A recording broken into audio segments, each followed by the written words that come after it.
essentially, like you hear from most horror stories, is businesses don't go bankrupt from running out of profit as they run out of cash. Yeah, sure. So one of the major issues I find with people trying to grow is cash flow management. So we literally will sit down with them and project the next 12 months based on 2 or 3 scenarios, best case, worst case, and probably something based on the previous years, and ensure they know exactly where their cash is going to be at the start and end of the month as well.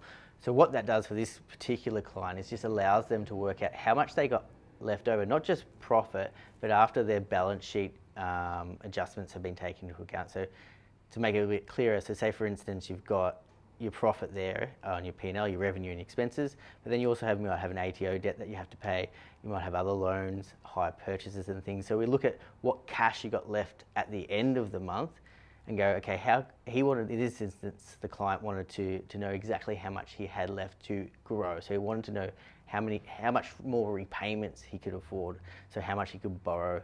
Not just borrow in terms of dollars, but the actual repayments every month, what were they and how much more he could afford to then invest that money in the business without running out of cash.